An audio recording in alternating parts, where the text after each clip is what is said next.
I'm Vin. I'm Sori. That's Booby. And Jumpy and Ghosty. Propagandhi. Dare Coach's Corner. You, dear listener, I challenge you to find a reaction champ that listens to such a wide array of songs and bands, etc., etc., etc. You won't find it. We're the greatest. This is a band I've never heard from before. Shout out to Bloody Voodoo Dolls, who requested this one. For timely, topical, political commentary, you can hit us up at Middle America with Vin and Sori. Is this thing? Nope, it's not showing. Oh, because you lifted the camera, huh? Very intelligent. Very intelligent.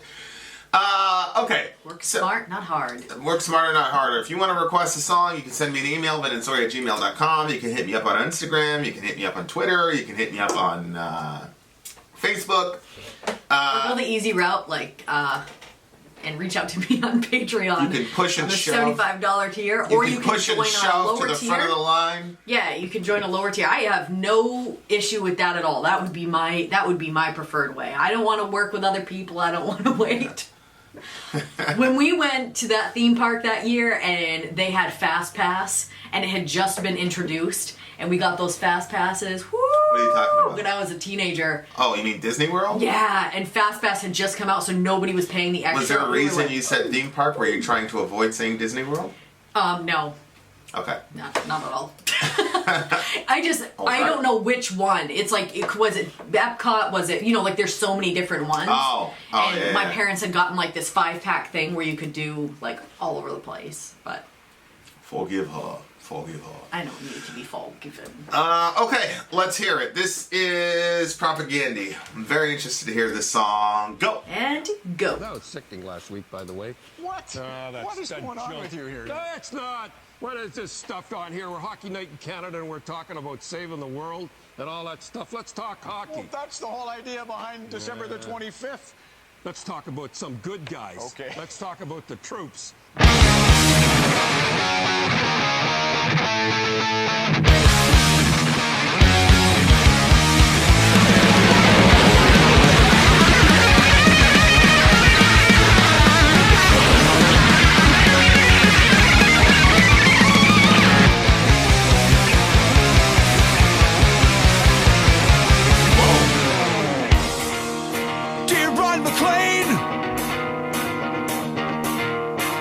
Coach's Corner. I'm riding in order for someone to explain to manage the distinction between these mandatory pre-game group rights of submission and the rallies at Nuremberg.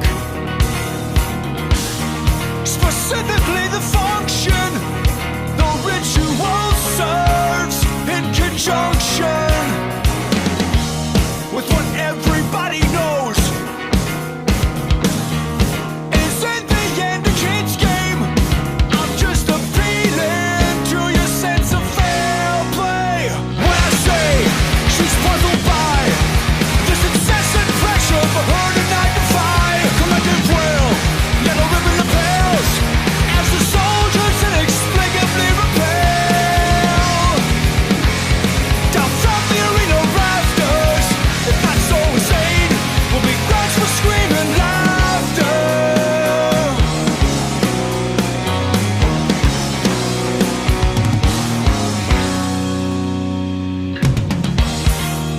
Dear Ryan McLean, I wouldn't bother with these questions if I didn't sense some spiritual connection. We may not be the same, but it's not like we're from different planets. We both love this game so much we can hardly fucking stand it. I'll burn a board, prairie raised, ain't a shade of ice till the 501 plate. Head on to the get know every thunder moon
Wow. That. Okay, so the who was it? What's the name of that band? Your favorite band? Helmet Pain of of Salvation. Salvation? Pain of Salvation had the most poetic line of the year, which was, "I want to burn to death like the sun," I think was the line. And I said, that is line of the year. Okay, so that was the most poetic line of the year. This is the most cleverest line of the year in 2019 for me. Technically, it's 2009 because this was released on March 10, 2009. It takes a village to raise a child and a flag to raise the children. What does that RAZE mean? It means when you go into a town and level it. Okay, that was kind of what I thought it probably meant. Yep. I love that type of play on words. Yeah. Being a metalhead, a hip hop head, I love it. Happens all the time in rap when you use these clever. It actually happens a lot in the Old Testament too, in the Psalms. I'll show you a couple when we get offline. But I love that intelligent wordplay. This is such a unique song to me because you see what's happening in the song, right? I think we're talking about like the decisions made by our nation to make it so that way we kill and are killed. Well, yeah, but it's specifically talking about a hockey game and A hockey game? yeah, it's talking about hockey. What? And look, it says pre-game groups of rights of submission. I'm assuming that this guy is Canadian because he says down from the arena rafters, right? Yeah. And he's talking about Alberta born, which is Canada, prairie raised, ain't a sheet of ice north of Fargo I ain't played. Okay. Ice. Yeah. So that's got to be hockey, right? I had no clue we were talking about hockey. Every fond memory of childhood that I know is somehow connected to the culture of this game. I just can't let it go. Okay. So he's a hockey fan. And Yep. what I think is happening is, when you, at least in America, before these games start, you have the national anthem and all the rest of it. Yeah. And then, especially the Patriots, there's these F-15s that fly over, and these are demonstrations of military power. So he's saying, why do we have to have these military, these tributes to the military before we go to play a game? They're kids, let them play a game. Why do we need soldiers rappelling down from the rafters and all this to start a hockey game? Can we just play hockey? That's what he's saying. He's saying, why do we need all this stuff? Well, you look like something's bothering you. Well, I've never seen that happen where they did something like that, but I think that sounds exciting. So I'm like, yeah. You've seen the Pledge of Allegiance for the game, first of all. Yeah, but I've never seen like stuff flying over and soldiers coming down. Well, you from did. the You saw the rafters. Super Bowl. In the Super Bowl, they always do that. They always have the F-15s flying over. I've never paid attention. Yeah. There's big ritual, and I don't think the Canadian. I think we actually started that. I mean, I think I can see what they're saying. Like, why do we have to have that? Why can't it just be a game? Why does it have to be? You know what I mean? But at the same time, I think it's exciting, and plus, I think we like to be like we're big and bad. Like this is America. You know what I mean? Well, I'm very, very torn about this song, and there is a lot of irony in this song because he's upset about the violence that war brings to the world, but he wants to just have fun with the sport, which is, of course, hockey is an extremely violent sport. I mean, fighting, like actually throwing off your gloves and fighting, is a stat in hockey. So it's like, why do we have to show all this stuff about the military? Let the kids just play the game. Yeah. Well, my brother, the game is an extremely violent game. So I was torn in this because on the one hand, I agree completely with what he's saying. Yeah. Like, I gotta tell you, it's one of those things. People can pretty much piece together certain time periods in my life, but if you're paying attention, people can put stuff together. But obviously, I've got a lot of love for the military. I've got a lot of love, and not just military, like alphabet groups, people who go overseas and do whatever. I got a hell of respect for them because, say what you want. The guys pulling the strings, sure, you could say they're corrupt as hell, but I've known some of the most stand-up sacrificial people, and I know what they were. I know for a fact what they were fighting for and dying for and killing for, which is killing is a more difficult burden than dying. And I know that those guys, and women did it for the right reason. So it's really interesting. Like during the whole Kaepernick situation, like, you know, obviously, I agree with Kaepernick's protest and what he was saying and what he was doing, and of course, the right wingers went out of their way to erase what Kaepernick was trying to do and tried to make it about him disrespecting the flag. Initially, Kaepernick was sitting down during the pledge, and then pretty much the SEAL Team 10 guy reached out to him and said, "Okay, you know, I'm fighting for your right for free speech, but we take a knee. We take a knee when,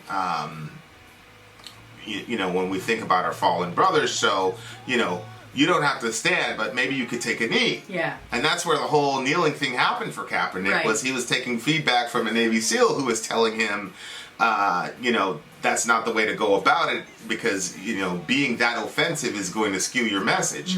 And then he specifically said, Kaepernick specifically said, "I'm doing this because we're not living up to the ideals of what the flag represents." And right-wingers who now have an obvious vested interest in not listening to what a man like Kaepernick has to say completely ignored that and made it all about disrespecting the flag. But the point is, in my mind, was very, very well taken. So on that perspective, I agree wholeheartedly with the big homie. On the other hand, I remember very distinctly, it was some little hockey game. We had won some tickets to watch I forgot the name of the hockey team. And so we went to the hockey game, and the anthem came on. And, you know, there's like 200 people in the little auditorium, you know. And I remember getting very, very emotional. I was like, "Oh, I can't believe this," you know. Of course, my son was sitting down in protest, you know, which is fine. I mean, I let him do whatever he wants to do, but I stood up and had my hand on, you know, and made me think about, you know, whatever. So it's a weird thing. Like, I get what Cap was doing, but at the same time, I don't think I would do that. I don't think I just could not do that, you know, in that situation for me, even though, I mean, you know me. You know, I'm definitely on Kaepernick's side as far as the social issue he was trying to talk about, but at the same time, I don't think I could bring myself to do it. So that's why I said, like, really? Oh yeah, there's a lot of like weird contradictions for me when it comes to this particular type of thing, because but I think that now for me, like, I don't have a problem. Like, when the national anthem goes or whatever, like the 4th of July, we always sang this song and stuff like that, and I always had mad respect, you know. And you know, we'd make these flags, paint our fingernails with flags, and me and my cousins would sing that song, and you know what I mean, like. So like I was always very, very into it, but at the same time, like, I think that what Kaepernick is saying is true, is that we're not living up to the ideals of our country, right. And so like I feel like by him kneeling, he's kneeling in like respect of our country, but also in a protest to say we have to live up to who we are. And so I think that, you know, I 100%. Yeah, you're right. We should. Yeah, I mean, I'm not disputing it. I'm just saying I couldn't do it. I feel like it's honoring more. Oh, I agree. I agree. It's just for me. Why couldn't you do it? It's just there's too much stuff connected to it specifically for me. You know what I mean? Where I think for a lot of people, and I wasn't born in this country, so right. For a lot of people, I think a lot of people take America for granted. And I think a lot of people don't realize that regardless of how corrupt the government is, the best of our humanity are, in my mind, are people who, you know, Chris Kyle used to say, "I wrote a blank check to my country." And people in the military are saying, "I'm willing to lay down my life for you. And I'm also willing to kill for you. I'm willing to bear the burden of killing so that you don't have to bear that burden." Yeah. And so to me, I just know too many people and whatever to where I can't make that separation that Cap has. Yeah. But I agree with what he's doing, and I support his right to do it. I just couldn't do it. Yeah. And I mean, you know me, I don't care about right-wingers and their leanings and how they feel or whatever. It's not about that. It's just about me personally. Yeah. My deep love for this country and appreciation for this country. Yeah. I specifically couldn't do it, although I know very well that he has a valid gripe.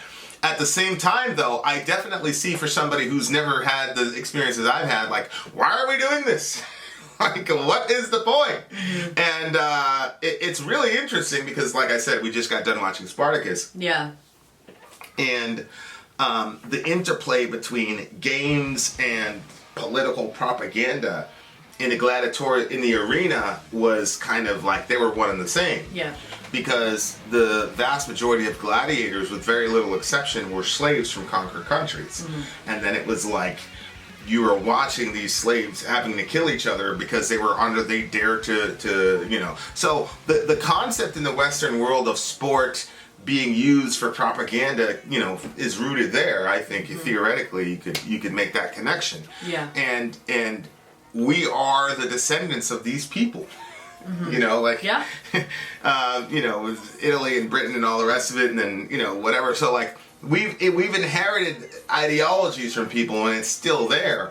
And that's why I was talking about the irony, because football is a gladiatorial sport. Hockey is definitely a gladiatorial sport. You know, where you're watching the game, and the undercurrent for the whole thing is violence. You know, like, if somebody, you know, catches a ball and, you know, does a 5-yard route and then gets out of bounds, it's like, oh, okay. But if somebody gets blown up and he gets knocked and his helmet flies 5 feet in the air and he does a backflip or whatever, everybody goes, yeah! So, like, we love to think that we're, like, these evolved, advanced people and all that. It's like, you know, it's the same thing with hockey. What's the most exciting moment in hockey? When the guys take off the gloves and beat the hell out of each other. Yeah, I actually went to a hockey game one time. This is like totally like intermission. I went to a hockey game one time and they kept throwing off their gloves so much that the crowd didn't like it anymore because it was like so little game and so much fight, and they ended up putting out a public apology in the newspaper. Yeah, I mean, yeah, yeah, because, you know, it's Over the top. Yeah, it's over the top. I get it, but you know, you have these blood sports, or the hurt game people call it. You got boxing, you have UFC, and UFC is you know, like we have not evolved social, and you know, this is you know, we've had this discussion with me because, you know, the lust stuff really generally isn't my thing, but violence and the imposition of the will onto another person in combat is something that I always say, and I mean it literally, I'm a recovering violence addict, because you do get an endorphin rush when you're in a violent situation, and the higher the stakes are, the higher the thrill of it is, and you become very, very addicted to that stuff. So it's, and of course there's another theory that the majority of our games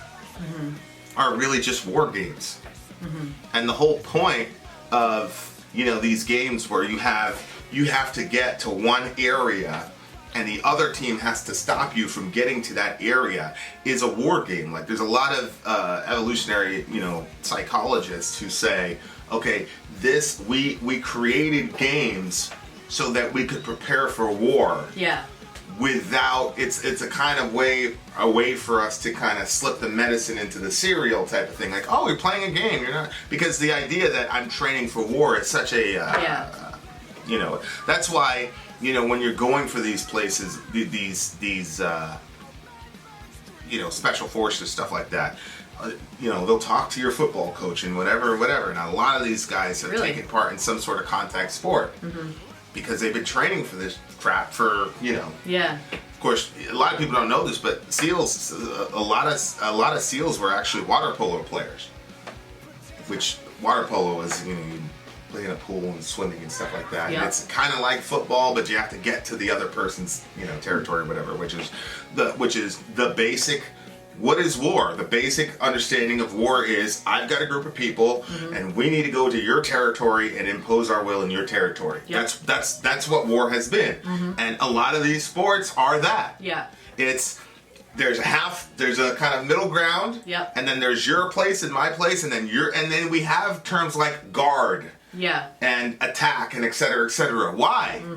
Because we're all training for war. That's the idea.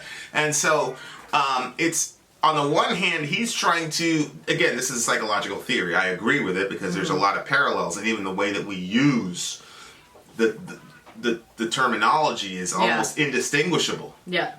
I remember Marcus Luttrell one time. Marcus Luttrell is a guy, the SEAL guy, was in Lone Survival, is the one that made it out, and he was doing a motivational talk, and he was talking to a football team, you know, and so and the guys use the same. It's literally the same terminology, and it's the same ideas. We've got a territory, they've got a territory. Our job is to violently exercise our will, impose our will on this other person, go into their territory, so much so that we get a touchdown. Mm-hmm. And a touchdown is simply you made it all the way into the enemy territory, mm-hmm. and you were able to impose your will. They couldn't stop you. So I get what he's saying, like, oh, it's just a game, but if you look at it from that perspective, it's like... Oh, I see what you're saying. You can't get away from it, bruh, because the whole game is designed to train people to go to war. Mm-hmm. So, it's one of those things where, of course, a lot of people don't know that that's what's happening psychologically, and again, it's a theory. But when you think about it, a lot of sports are about... imposing your will onto another person. And so I get what he's saying. He doesn't like that. Like, why can't the kid just be a kid? And then, he's talking about what is the distinction between these mandatory pre-game group rights of submission and the rallies at Nuremberg? Meaning, the Nazis had these big giant rallies and they're doing this thing. Yeah. And they're how is it different? And the answer is, it is not different. It's every government, and this is one of the things that Western people do not realize. Like, when you read about the Romans and you read about, Alexander the Great and then the Persians and the Babylonians and all these world empires, mm-hmm. Western people do not realize, especially Americans, that we are those people mm-hmm. we were reading about. Yeah. The Western world imposes its will all over the place. Mm-hmm. The stuff that America does with other countries, we set up bases in other countries and say, go do something. Mm-hmm. Even this whole Syria thing, it's like, why should we be there? Yep. Can you imagine the Syrian military setting up, hangars and all the rest of it and going violating our airspace? And but we just have this idea that we could just go anywhere we want. Like, that's because we're a global empire. Mm-hmm. And so... everybody knows in order to get a global empire, Hitler said it. He said, the parents, they're already done, we might as well kill them, but the kids. Yeah. And so that's why you have these pre-game rights of submission, and that's why the U.S. military pays the NFL billions of dollars to, the flag stuff and all. Oh, yeah, that's dang. Oh, yeah. Yeah, it wasn't always mandatory. The U.S. military pays the NFL for that stuff. Oh, yeah. First of all, I didn't think it was mandatory, and I didn't think they were paid. I thought that they wanted to do it. Well, who wants to do it? The NFL. I thought that they wanted to do that. Yeah, of course they want to do it. No, I didn't know there was money involved. Oh, yeah. Oh, yeah. Well, that takes some of the good feelings out of it. Oh, yeah. Look, the crazy amount of money the U.S. military gives to the NFL. What? Yeah. That's crazy. Yeah, and it's all, you got you got a couple spinners there, a couple birds, little birds and all that, and all that. Yeah. Yeah, the team owners get paid by the military. So it's not one of these things. Yeah. It's not one of these things where it's like, oh, this is just a culture of the NFL. It's like the psychological operators know the effect and the power of propaganda. So I'm telling you that I know it, but if I go to a Patriots game, I'm still gonna get emotional when I hear the flag and I see all the soldiers running around. Now the Patriots, it makes sense because they're called the Patriots. Yeah. So they have those, the Minutemen and all that. That makes sense because it's the Patriots. But think about a team like the Redskins. Yeah, I know. Like, look at it's like bananas to me. But so I know it, but I'm still gonna fall for it when we go see the Patriots beat the Dallas Cowboys. I'm still gonna fall for it. I don't care. So, I get what he's saying, but I just think it's one of those things where it's like, if you don't like the culture of war, you kind of do. If you're a big hockey fan, then you do like war to some degree. And I'm not saying they're the exact same thing. What I'm saying is it is obvious that there are parallels to war in hockey. Mm-hmm. Yeah. And hockey's an extremely violent I see what sport. you're saying. That's pretty crazy. If you have to look, these hockey players are more suited up in protective gear than a soldier is. Mm-hmm. What does that tell you? Like, guys who are going to face bullets and put blood on the ground are less armored than these hockey players. So what does that tell you? It's war. It's training for war. So that's why the song was such a unique song to me, because I was like, wow, like this is crazy, and the walking contradiction of what it means to be an actual human being is bananas to me. Yeah. And the depth of our ability for self-deception and all the rest of it is just, it's crazy. And I loved the guy's vocal style, because his vocal style was kind of matches more like pop punk type of vocal style that I'd heard in the early 2000s. Yeah, but there was still a heaviness to the... Oh, it was a thrash song. Yeah. It was a thrash metal song with pop punk vocals, which I thought was insane. I'd never heard something like that before. So I thoroughly enjoyed this song. I definitely see the guy's point. I definitely understand his plight. I understand the idealism, but it's a highly, highly interesting song to me. I'm very glad whoever suggested this song. I'm very, very happy, because that this is an awesome song, and it gives you a whole bunch of stuff to think about. For sure. What do you give the song? I am gonna go with a 9. This is a 9.4 for me. Very, very good band. Very good song. Hope to hear more from these guys. Is there a girl in this band? Yeah, it looks that I way. think there is. Hey, we have something to share with you guys right here. Hello everyone, this is Zonia of The Village. If you're not aware, right now we're running a fundraiser. The fundraiser is for a couple of fellow villagers, John and Becky. John and Becky are a retired couple. They're also disabled, and unfortunately they've fallen on hard times. They're currently at risk of losing their home. We don't want that to happen. So if you can give anything at all, even $1, that would be wonderful, and I'm sure they would be grateful. I would be grateful. The village would be grateful. The link is in the description. If you can't donate anything, at least share out that link. Share it on Facebook or Twitter, whatever you have available to share on. Regardless, we appreciate anything that you can do at all to support this cause. Thank you. Bye. So there you go. What'd you give the song again? I gave it a 9. You gave it a what, 9.4? 9.4. Very, very good song. Very good message. Makes you think. I thoroughly enjoyed it. Vin out. Sori out. Gone.